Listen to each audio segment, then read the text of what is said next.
I was raised to have a faith and a belief and have been a member of a church since I was a small boy. I have, thanks to my mother, God rest her soul, the firmest possible belief and faith in God.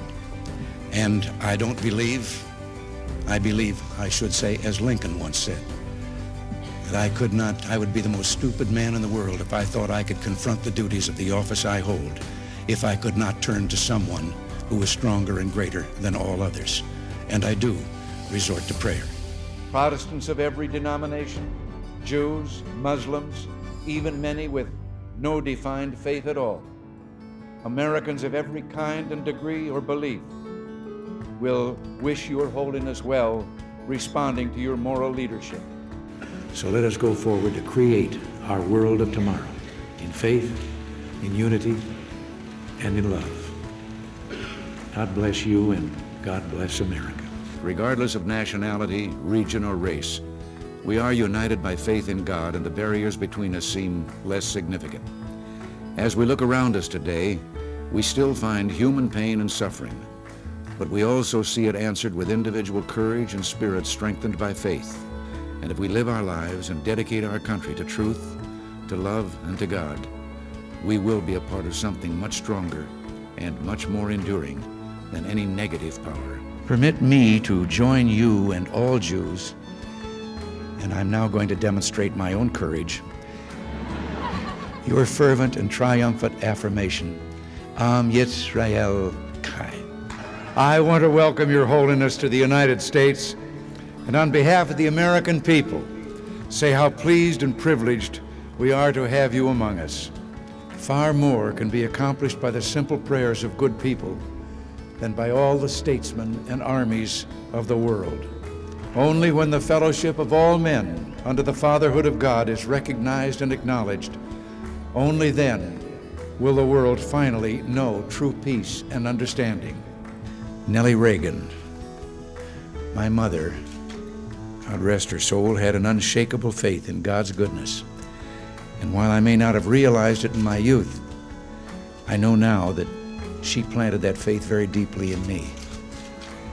She made the most difficult Christian message seem very easy. And like you, she knew you could never repay one bad deed with another.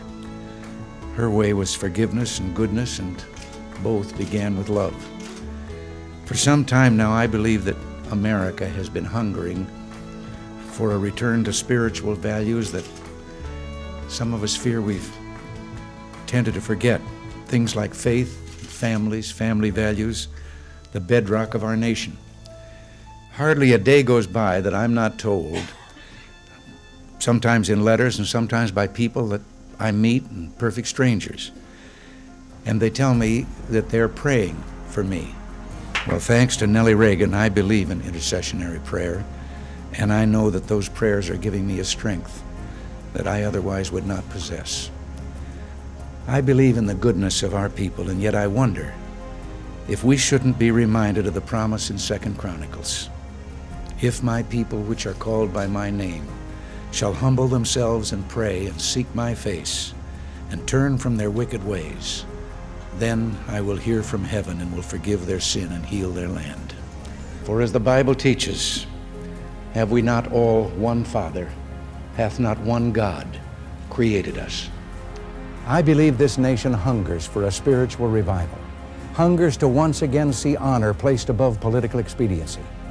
We who are privileged to be Americans have had a rendezvous with destiny since the moment in 1630 when John Winthrop, standing on the deck of the tiny Arbella off the coast of Massachusetts, told the little band of pilgrims, "We shall be as a city upon a hill." The eyes of all people are upon us, so that if we shall deal falsely with our God in this work we have undertaken, and so cause him to withdraw his present help from us, we shall be made a story and a byword throughout the world.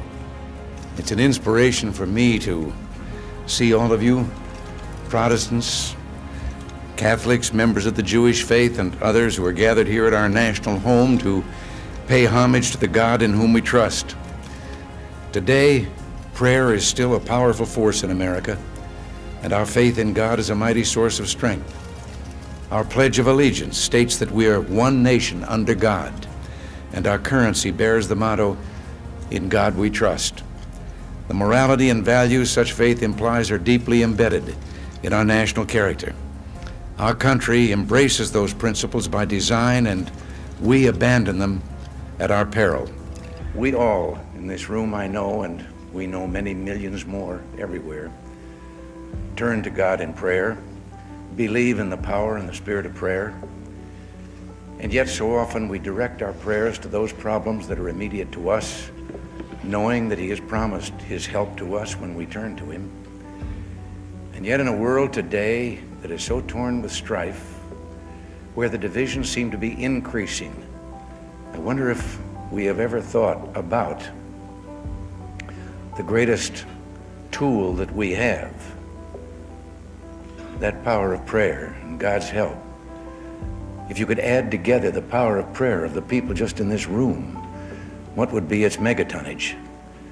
And have we maybe been neglecting this? No one can hold this office without noticing that prayer is something deeply woven into the fabric of our history. Throughout our history, our leaders have always turned to prayer in times of crisis.